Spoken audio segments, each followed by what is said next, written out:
So the story is based on a short story by your brother. But how did he build that story? Was it chronological or not chronological? Well, my brother told me the story verbally before he'd finished writing it. And the screenplay is an extrapolation of his basic idea, which I was fascinated by. And he told it to me while we were driving cross-country between Chicago and Los Angeles. And we both decided right away that by far the most interesting way of approaching that concept was subjectively, to tell the story in the first person. So he went off to write his short story. I went off to write the screenplay. And my solution to telling the story subjectively was to deny the audience the same information that the protagonist is denied. And my approach to doing that was to effectively tell the story backwards. That way, when we meet a character, we don't know, just like the protagonist, how he's met that person, whether he's even met that person before, or whether or not they should be trusted, that kind of thing. So the story is basically told backwards. It's basically told as a series of flashbacks that go further and further back in time. What's similar to my brother's story, as he finally finished it, it's being published next month, actually, in Esquire magazine in the States.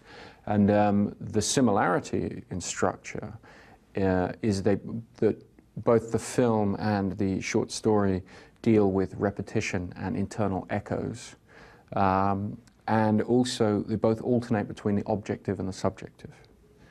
So in the screenplay, what I did is I said, I need a way of breaking up the flashbacks so that we separate the scenes in our mind and feel this progression further and further back in time.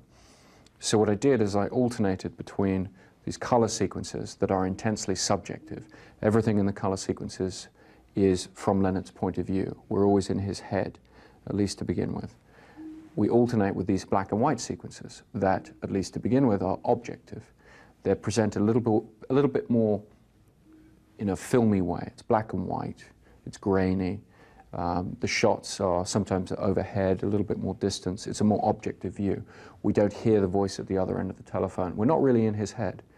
The voiceovers in the color sequence and the black and white sequence are very different. In the color sequence, it's the voice of the mind. It's the first person. It's very much his thoughts as he's thinking them. In the black and white scenes, they sound a bit like interview grabs. You know, a bit like this kind of interview, edited and laid over pictures of him in this room going about his life. So I wanted to introduce this almost documentary style element at the beginning of the film, to give the audience a little bit of information, objective information about how this guy lives his life and what he thinks, and to break up these scenes. So the black and white sequences, the chronology is forward. They run forward in time, as we realize as we go further and further along the film. As the film progresses, the color sequences become a little bit less intensely subjective. I think towards the end of the film, we really start to step outside his head a little bit and start to question some of the things we've been told about this character, or some of the things he's told us himself. The black and white scenes, on the other hand, as the movie progresses, they become less and less objective. We start to get more and more into his head as he exists in this motel room. And in fact, then the black and white and the color scenes actually meet towards the end of the movie. And I think these two perspectives, the objective and the subjective, the backwards running narrative and the forwards running narrative, they actually meet at what is the end of the movie. Chronologically, I guess you could call it the middle of the movie. Just to...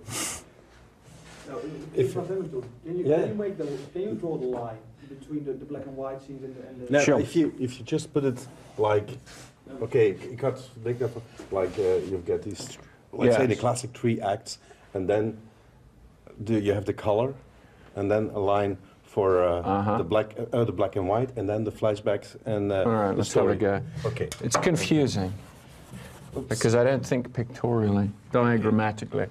So, okay, what do you have? You have the beginning of the film here. What's the best way to draw it? The best way to draw it is as a hairpin, like that. That's basically the end of the movie. This stuff is the black and white stuff. This is color.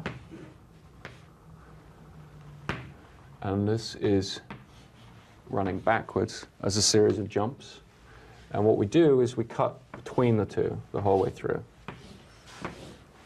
So we alternate scene here, scene there, scene there, scene there, scene there, scene there, and they meet towards the end of the film. But then within this, you have flashbacks to a different timeline, which is actually even earlier, somewhere around there. Also within this, you have flashbacks to an earlier time, also somewhere within there. So I guess you could use the hairpin shape to represent the bulk of the film, with the black and white, with the color, meeting in the last reel, the end of the film being sort of there-ish, after it turns into color and kind of leads us into the beginning of that preceding scene. But you have other material that actually precedes the beginning of the black and white scenes. And the gap between the beginning of the black and white scenes and this long-term memory stuff, some of which is color, some of which is black and white, that gap is unspecified.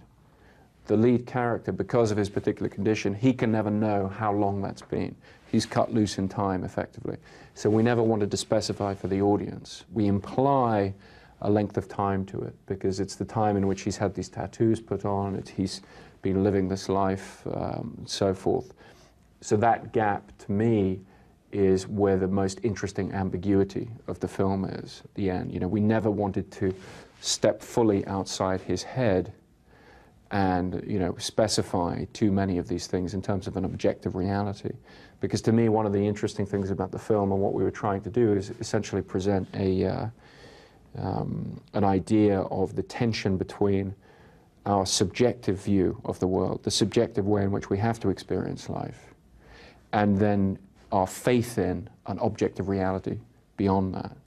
And most movies present a quite comfortable universe where we're given an objective truth that we don't get in everyday life. That's one of the reasons we go to the movies. This film, we didn't want to do that. We didn't want to step outside his head. We wanted to present the audience with that problem, effectively, and say, he can't ever get outside his head and recognize what the objective truth is.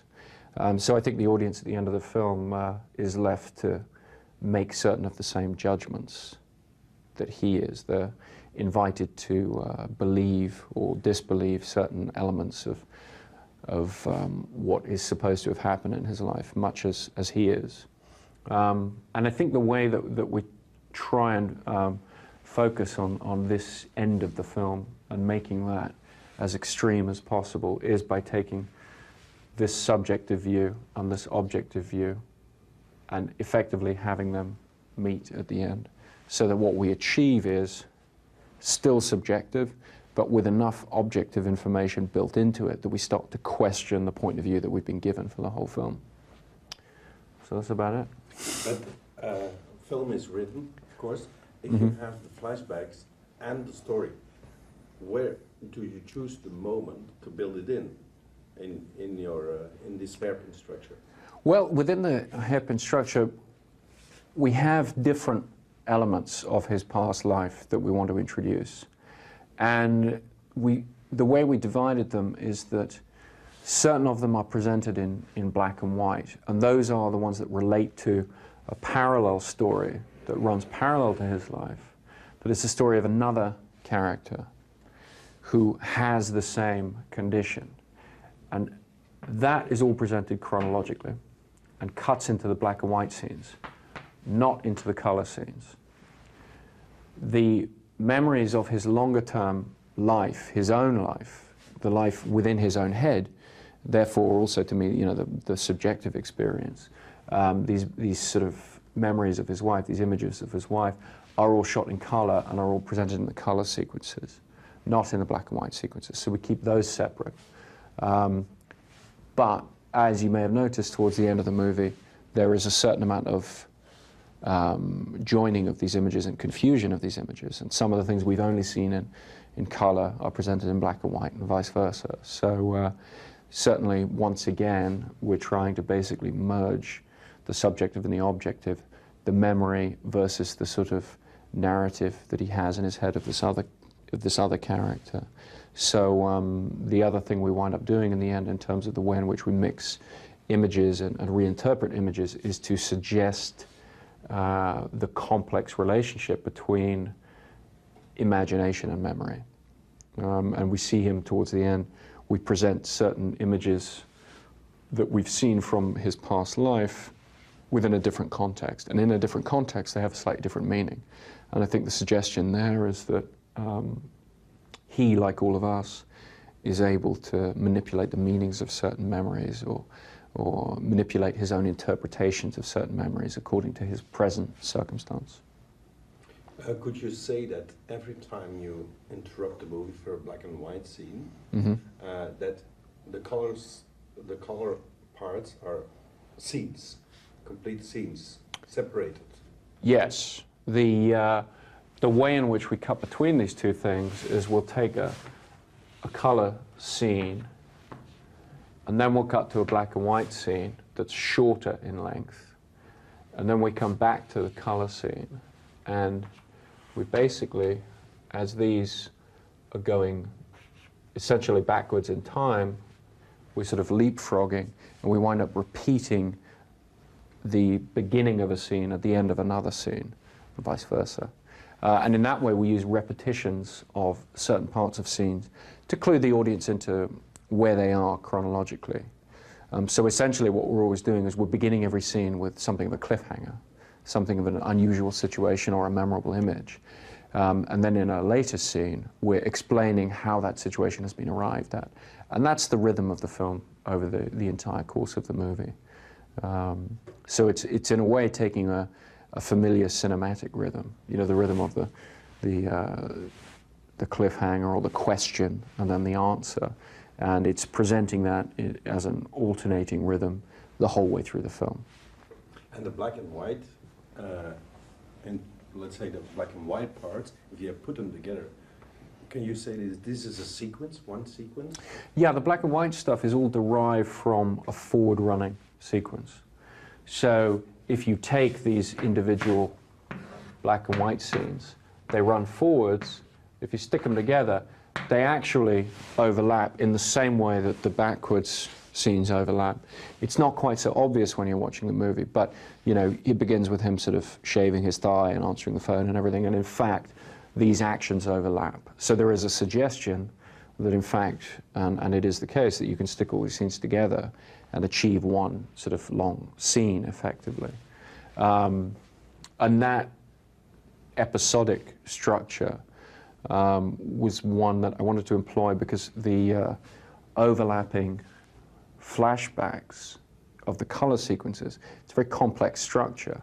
The black and white stuff is actually pretty simple to follow because it follows the basic episodic structure we're all very familiar with. I mean, from watching TV, you know, it's like you break something up with TV commercials, you know, what have you. But it's very easy to just keep following a very simple forward progression. In this case, it's him on his own in a room speaking on a telephone. So it's a very simple sequence of forward progression. And it's not too difficult as we return to it to just tap back into it and say, okay, this is where we are. We're back here on familiar ground. We're just going to get a bit more information about you know, who he is and you know, what he's discussing on this telephone call. In the beginning, you give information to the audience that the story is backwards. Mm-hmm. And especially in the beginning, you get a little bit more. You go over, let's say, the scene, and you overlap it. But at a certain moment, you stop.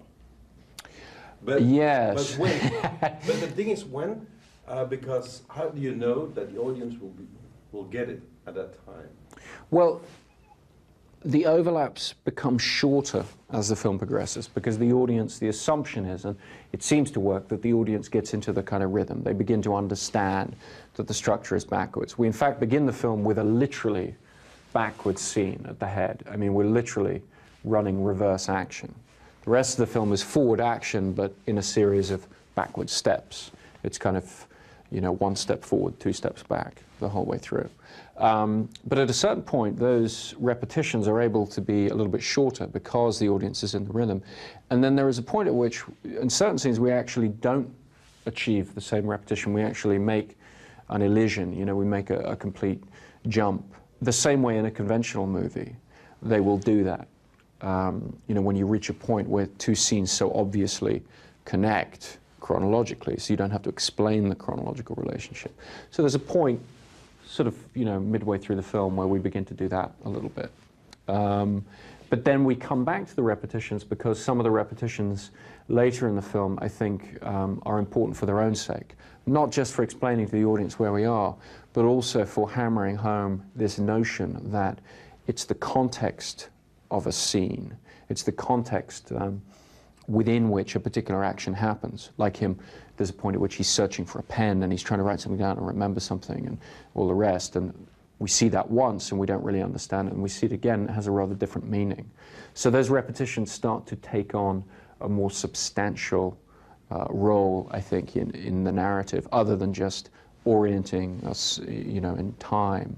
They actually start to suggest the way in which the narrative context in which a particular action happens is changing what that action represents. And that relates, once again, to his subjective view of, what he's doing in the world and how that's actually affected by what's going on around him, which becomes, I think, very important to the overall theme of the movie. The first thing, the first shot, actually, the Polaroid is going backwards. Okay. Could you say that's the metaphor for the whole movie in a certain way, that he's, like his memory is fading? Well, at the beginning of the movie, I was looking for a way into this structure, the way into this storytelling. So what I wanted to do was to show something in reverse to suggest the backwards movement of the film. But the way in which the Polaroid is used through the film is as a replacement for his short-term memory. So it seemed like showing a Polaroid picture undeveloping, showing him or showing the picture undeveloping, showing this information being lost. It seemed like a very useful way of suggesting the problem that he's having to deal with, which is, this faulty short-term memory, this information dribbling away. And in fact, the opening shot is, it's a Polaroid of a dead body. And I think the significance of that becomes clear later in the movie in terms of how I was interested in looking at the relationship of revenge to the relationship of his perception of revenge versus the notion of whether it has any objective reality, or whether it has any value outside his own head. So this idea of, this achievement of revenge, this satisfaction, this dead body, this gruesome image, fading and actually undeveloping and losing itself from his mind. That actually is pretty much, that's the whole movie. In fact, you can just watch the opening shot and you've got the whole movie. So. Okay. Thank you very much. Thank you.